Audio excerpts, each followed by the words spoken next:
भूर्भुवः स्वः तत्सवितुर्वरेण्यम्। कल आपको आहार संबंधी बात बताई गई थी। आहार का एक स्थूल स्वरूप होता है जो सबको दिखाई देता है, परंतु सच ये देखिए उसके पीछे छुपा हुआ जो सत्य है वो किसी को दिखाई नहीं देता, और वो सत्य ना दिखाई देने के कारण आदमी अपनी सामने की चीज को देख करके ही वहां तक ही, उतने तक ही अपने आप को रख लेता है। फिर दोबारा से कहूंगा, आदमी को अपना स्वाद दिखता है, अपना सुख दिखता है, परंतु स्वाद और सुख के पीछे जो दुख छुपा रहता है वो नहीं दिखता। और वो सुख या स्वाद धीरे धीरे आदमी को प्रभावित करता है, और प्रभावित करने के कारण क्या होता है?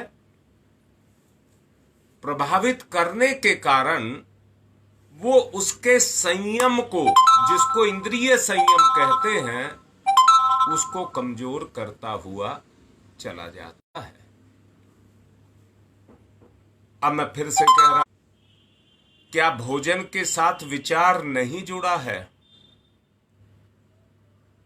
देख लीजिए आप, भोजन के साथ ये स्वाद जुड़ा हुआ है, विचार जुड़ा हुआ है, और विचार के जुड़े हुए होने के विचार जब सुख में जाने लग जाता है तो आदमी का वो नैतिक पतन करने लग जाता है। आज जो बात चलेगी वो बिहार की जागरण विश्राम के घंटे का निर्धारण है, और इसे ही निर्धारित करने के लिए कैसे इसका निर्धारण किया जाए, इसमें जो प्रयोग किया जाता है वो उसको कहते हैं आत्म अनुशासन। आत्म अनुशासन। जितना आत्म अनुशासन का प्रयोग किया जाएगा उतना ही विकार, व्यर्थ, बुराई, पाप अपने अंदर से निकलता हुआ चला जाएगा। व्यक्ति के अंदर एक चीज पैदा हो जाए कि उसके समय का एक सेकंड भी बर्बाद ना जाए, एक सेकंड भी बर्बाद ना जाए, वो अपने समय को कहीं ना कहीं ऐसी जगह पर लगाए जिसमें उसका विचार ऊंचा उठता हो।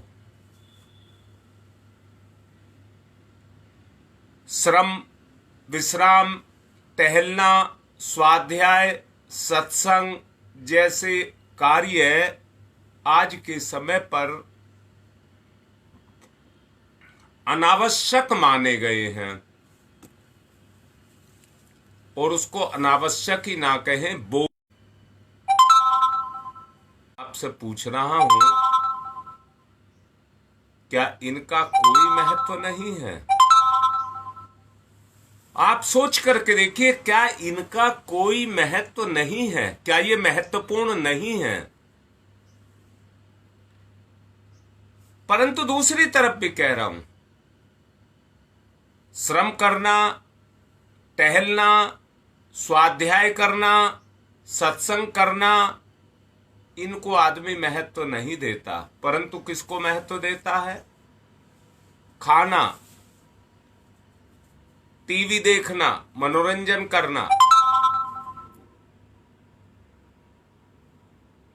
या और इस गपबाजी करना, इस तरह के कार्य उसको अच्छे लगते हैं। जो शरीर को सुख दे और हमारी इंद्रियों को सुख दे, वो कार्य हमको अच्छे लगते हैं। ये कहना चाहूंगा कि प्रत्यक्ष में तो वो अच्छे लगते हैं, परंतु अपने चेतना में एक जकड़न को पैदा करते हैं, एक जकड़न को पैदा करते हैं। आदमी का हर वक्त मन करता है लेटे रहिए, सोते रहिए। एक आलस्य का प्रभाव उसके ऊपर हर वक्त छाया रहता है, हर वक्त छाया रहता है।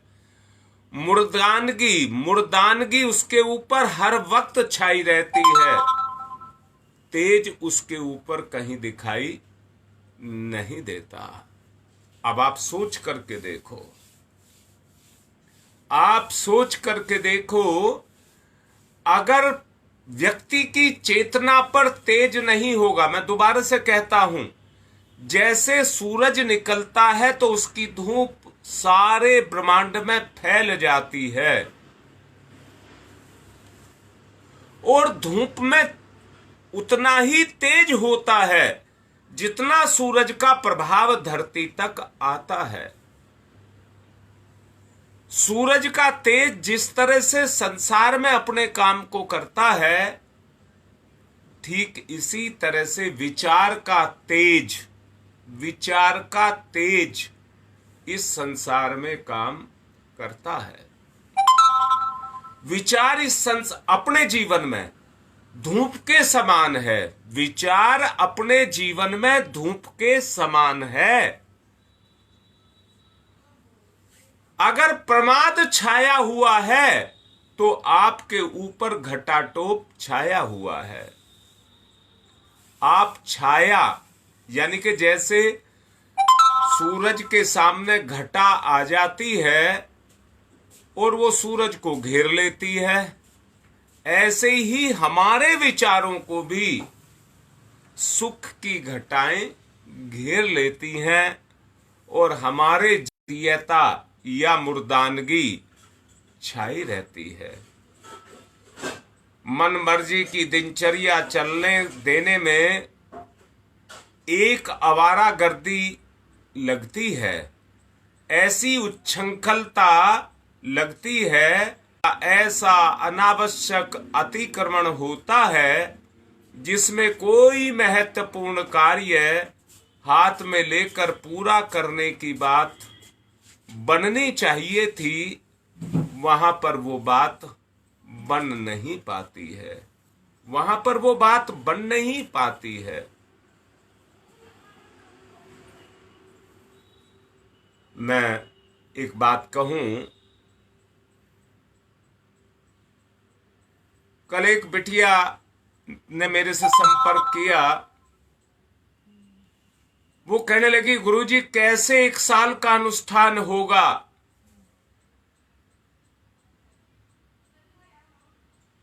खाना पीना छुटवा दिया। हमने कहा, कहां पर खाना पीना छुटवा दिया? आप प्रवचन को ठीक से सुनते नहीं हैं। कोई चीज नहीं की गई है, केवल एक ही तो किया गया है कि अपनी विचारधारा में जो मुर्दानगी आ गई है उसको हमें सक्रिय करना है। अगर सक्रिय करना है तो श्रम के प्रति, स्वाध्याय के प्रति, सत्संग के प्रति, विश्राम को घंटों के प्रति, टहलने के प्रति, या किसी भी और कार्य जो सत्कर्म के रूप में हो, यानी कि जो मेरे सुधार करने के रूप में हो, उसके लिए मुझे तत्पर रहना चाहिए। मैं फिर से कह रहा हूं, मैंने सोने को भी मना नहीं किया है। अभी कहा जितना तत्पर आप जगने के प्रति रहें उतना ही तत्पर आप सोने के प्रति भी रहें। संतुलन उसी से बनेगा, संतुलन उसी से बनेगा, नहीं तो संतुलन नहीं बनेगा। हमें अपनी बिगड़ी हुई अवस्था को, जो हमारी अवस्था बिगड़ गई है, उसको संतुलित करना है। अब कैसे करना है? इस सब का निर्धारण आत्म अनुशासन से करना होगा, आत्म अनुशासन से करना होगा। जो आवश्यक है वो क्रियाशील हो जाए, जो अनावश्यक है वो हटा दिया जाए, वो हटा दिया जाए। खान पान से बात शुरू की थी, अब विचार पर आ गई है, आहार से विहार पर आ गई है। दोनों के बीच में संतुलन रहे। मैं फिर से कह रहा हूं, आहार भी जीवन के साथ जुड़ा हुआ है और विहार भी जीवन के साथ जुड़ा हुआ है। जब तक दोनों संतुलित नहीं रहेंगे, जीवन का संतुलित रहना आसान नहीं है। अगर जीवन को हम संतुलित बना करके रखना चाहते हैं तो आहार विहार को, जो आधे अधूरे, लंगड़े, काने, कुबड़े स्तर के जो भी कार्य हम कर रहे हैं भौतिक रूप में, उनको हमें हटाना होगा। अब वो किससे हटेंगे? विचारधारा से, विचारधारा से हटेंगे। अच्छा, मैं पूछता हूं, क्या इन लंगड़े, लूले, काने, कुबड़े जो विचार हैं, इनसे आपको असंतोष नहीं होता? क्या आपको अपयश नहीं मिलता? क्या कला कौशल में कमी नहीं आती? इन सारी बातों को हमको सोचना और समझना होगा। फिर से ये कह रहा हूं, कौन सी समझदारी है कि अपने स्तर को गिराया जाए? इसमें कौन सी समझदारी है? मेरी समझ से तो यही ज्यादा अच्छा है कि अपनी सोच में निखार को लाया जाए। दोबारा से कहता हूं, विहार में स्वच्छता और सादगी का समावेश, वस्त्र उपकरण जिन्हें भी काम में लाया जाए वो भी भड़कीले और महंगे ना हो, भड़कीले और महंगे ना हो। भड़कीले होंगे आपके विचार को भड़काएंगे, महंगे होंगे आपके अंदर अहंकार को बढ़ाएंगे। इसलिए वो सामान्य स्तर के हों, साफ सुथरे धुले हुए हों, उस तरह के कपड़े पहने जाएं जो मन को अच्छे लगे, सौम्य भाव जिससे पैदा हो। ऐसी सादगी अपने अंदर लानी चाहिए। हर वस्तु को स्वच्छ और सुव्यवस्थित रखा जाए। सादगी सज्जनता और शालीनता की साक्षी होती है। ये जितनी आपके अंदर आती चली जाएगी उतनी ही स्वच्छता, सुरुचिता, सुसंस्कारिता, सुव्यवस्थित बुद्धि, मानसिक जागरूकता का ये चिन्ह कहलाया जाएगा। वस्तुओं को साफ सुथरी रखा जाए और उन्हें संभाल सुधार करके रखा जाए कि वो सुंदर प्रतीत हो। व्यवस्था पूर्वक कूड़ा भी कूड़ेदान में ढक करके अगर रखा जाए, जो कुरूप होता है परंतु रखा जाता है तो फिर वो कुरूप नहीं लगता। लोगों को बेतरतीब फैला करके रखना कूड़े के जैसा कहला। अब आप सोच करके देखिए, हर आंगन, दीवार, फर्नीचर आदि की संभाल रखी जाए, बहुत सुंदर तरीके से उनको लगा करके रखा जाए, जिससे आवश्यकता पड़ने पर तुरंत उनका उपयोग करते हुए आप अपने जीवन में आगे बढ़ते हुए चले जाएं।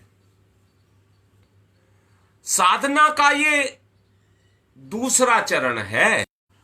अब मैं इन्हीं के दोनों के मिलाने से एक तीसरा चरण बनता है, जिसको मनोयोग कहते हैं। मनोयोग, मनोयोग, जो इस तरह के गुणों का समावेश आपके अंदर होगा, आहार और विहार की जो समावेश आपके अंदर विचारों के अंदर होगा, उससे सुव्यवस्था, समय संपदा का नियोजन करने के साथ साथ भी बहुत आपका विचार ज्ञान के रूप में उस तरफ क्रियाशील हो जाएगा। गुरुदेव ने कहा है, हम उतना ही खर्च करें जितना जीवन धारण करने के लिए नितांत आवश्यक हो। कोई व्यक्ति अधिक कमाता है तो इसका अर्थ ये नहीं है कि उसे अनावश्यक खर्च करने की छूट मिल गई है। उसकी तराजू है, वो तोल करके रखता है, किसी के साथ भी अन्याय नहीं करता। अगर किसी के पास ज्यादा है और वो अपने आप को कमजोर करता हुआ चला जाता है।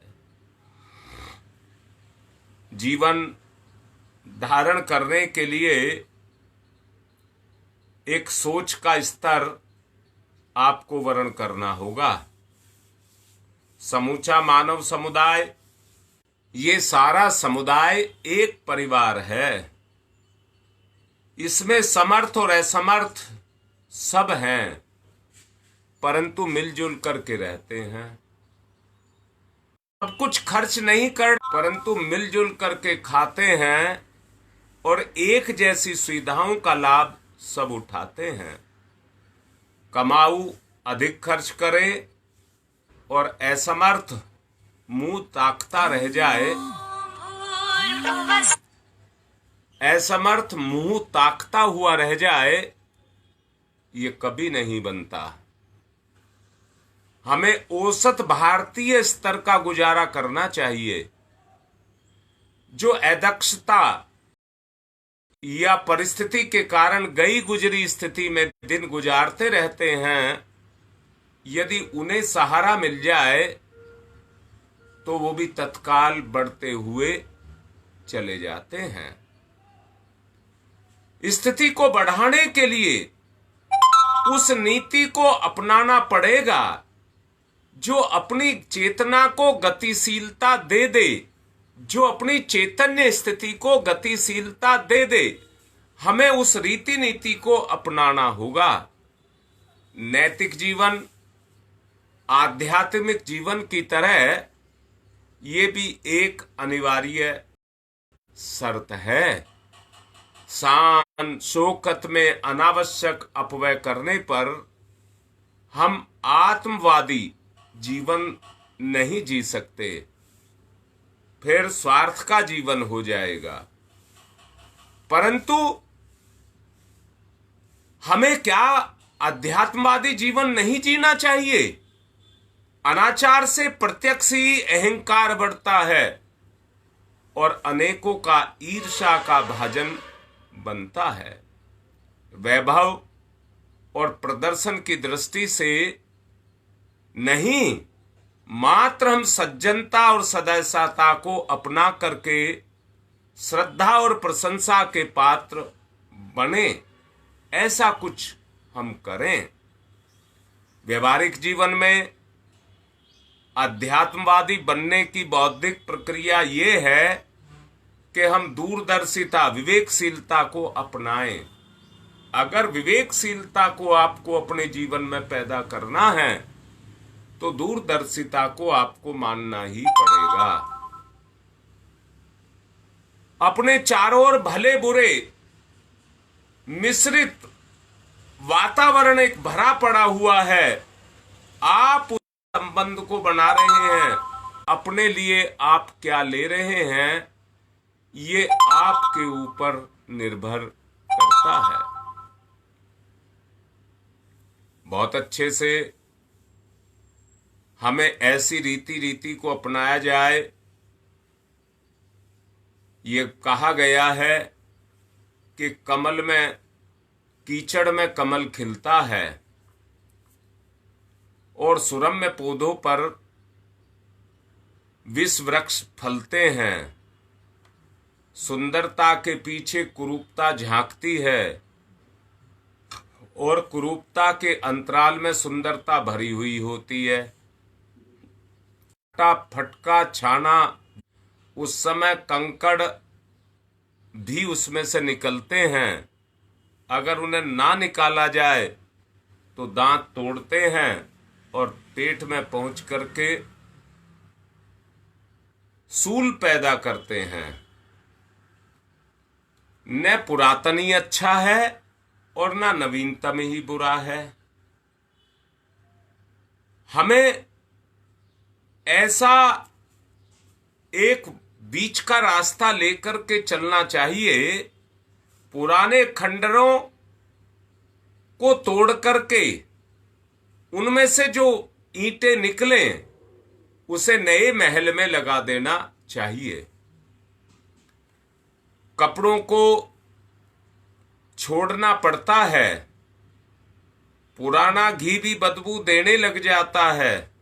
इसी प्रकार नए प्रचलन में फैशन प्रस्ती, नशेबाजी, उच्छृंखल था, दुष्प्रवृत्तियां जो प्रगतिशीलता का रूप धारण कर लेती हैं।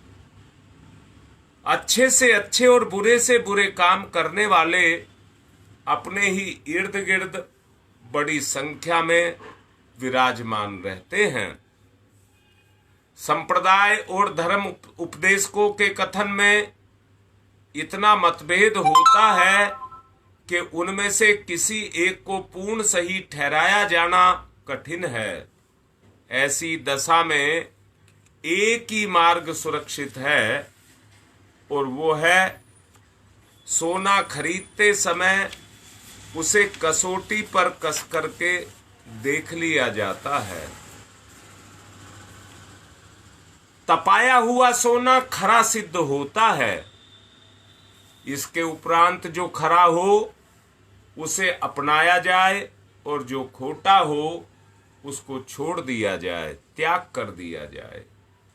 ये सब हो सकता है। वो कसौटी और कोई नहीं है, विवेक की कसौटी है। जब वो विवेक की कसौटी आपके अंदर पैदा हो जाएगी तो हर काम को करने से पहले आप कस करके देख। मैं एक बात कहना चाहूंगा, प्रचलन को ना अपनाया जाए, सत्य को अपनाया जाए। सरल कठोर पर ना चला जाए। जो आज हमें सरल लग रहा है कल वो हमारे लिए मुसीबत पैदा कर दे, उसको ना अपनाया जाए।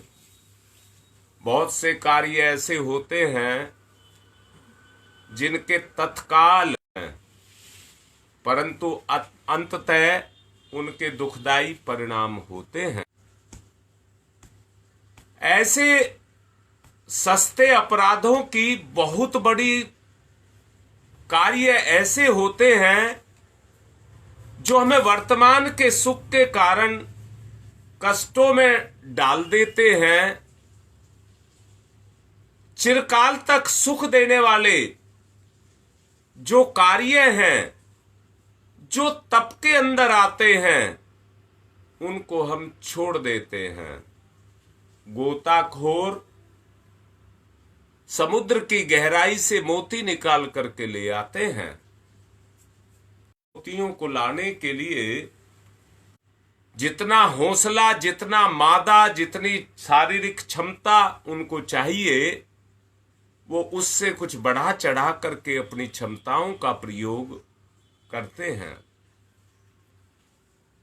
ऐसे निर्णय लेते हैं जिसके दूरगामी परिणामों का अनुगमन या अनुभव उनको होने लगता है।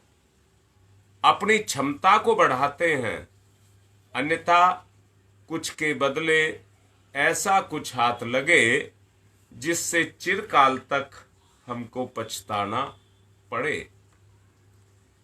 अनगढ़ मन और सुसंस्कृत विवेक में लोभ, मोह और अहंकार के दैत्य पल पल हमें अपनी ओर घसीटते हैं।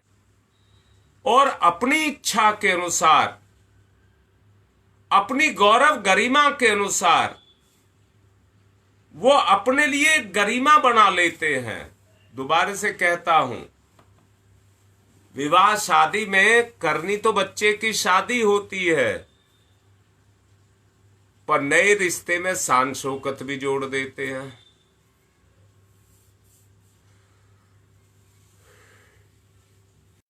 जबकि सब जानते हैं उसे चिरस्थायी नहीं रखा जा सकता, वो टेम्परेरी है। सदा वैसी जिंदगी को हम नहीं जी सकते, उतना ठाट बाट हम नहीं संजो सकते। आज आत्म गौरव के नाम पर आग्रह, संयम अपनाना और शालीनता की राह पर चलना होता है। अंतर्द्वंद आदमी के अंदर, विचार के अंदर छिड़ा रहता है। भीतर ही भीतर महाभारत चलता रहता है। हर आदमी जानता है कि अधिक खर्च करने से उसका आर्थिक स्थिति का कचूमर निकल जाएगा, पर संसार में रहते हुए अपनी शान शौकत के लिए आदमी ऐसे कार्य भी करता है और कहता है, मैं संसार के साथ बंधा हुआ हूं। कुसंस्कार मन को अनगढ़ और परिवार को धर्म की मूर्खता और अधर्म को बुद्धिमत्ता बताता है। स्वजन संबंधी भी बहुमत में, प्रचलन में उसी को दुहाई देते हैं और कौरव की सेना में भर्ती हो जाते हैं। कौरवों की सेना में भर्ती हो जाते हैं और वो महाभारत लड़ने के लिए मजबूर होना पड़ता है। अर्जुन की तरह गांडीव उठाना कौरवों के बस की नहीं है। भगवान के हाथों रथ हकवाना, अपना रथ हकवाना, वो कौरवों के हिम्मत की बात नहीं है। विजय श्री तो वर्ण करना चाहते हैं, परंतु विजय श्री किसको मिलेगी? वो उसी को वर्ण करती है जो सच्चाई के रास्ते पर चलता है। सच को देखना, अपने विचारों की साधना, भगवान के नाम पर, अनुष्ठान के नाम पर जो कुछ भी हम कर रहे हैं वो अपने विचारों की साधना है। अपनी मनमर्जी को इन अदृश्य प्रलोभनों में जो हमें फुसलाते रहते हैं, बहकाते रहते हैं और पतन के रास्ते पर चलाते रहते हैं, उनसे बच निकल करके अपने विवेक को जगा करके उसी के सहारे अपने स्तर को ऊंचा उठाने के लिए इस अनुष्ठान को रखा गया है। मैं फिर बार बार कर रहा हूं और बार बार कह रहा हूं, कोई भी किसी विभ्रम में ना रह जाए, भटकता ना रह जाए। पूजा की चित्र विचित्र जो अब तक पूजा तंत्री चलती रही, उनके विधानों में भ्रमित ना रह जाए। 1 महीने का समय आपको दिया गया है। कल आप मुझे दोष मत देना, कल आप मुझे दोष मत देना। आपसे कहा गया है, 1 महीने का समय दिया गया है कि अपने गुरु के गर्भ में जाकर के बैठ जाएं। और गुरु का गर्भ यही है कि हम हर चीज को विवेक की कसौटी पर खरा बना करके देखें। आज जो लोग प्रलोभन हमको भटका रहे हैं, अपने आप को उनसे उबारने का प्रयास करें। विभ्रम में ना रहे, भ्रमित ना रहे। शास्त्रों में आतप जनों ने, अनुभवी पथ प्रदर्शकों ने सार संक्षेप में एक ही बात को अपनाया है। क्या? साधना का पूरा नाम है जीवन साधना। जो उसके बहिरंग और अंतरंग पक्षों को परिष्कृत कर ले, वे ही असली साधक कहलाते हैं। बदले में यथार्थवादियां सिद्धियों को पैदा करते हैं। सर्वव्यापी भगवान एक नियम अनुशासन ही तो है। सारी सृष्टि उसी की व्यवस्था के क्रम में बंधी हुई है। अपना अस्तित्व अलग बना करके चलने से व्यतिक्रम शुरू हो जाता है और हम भटकने लग जाते हैं।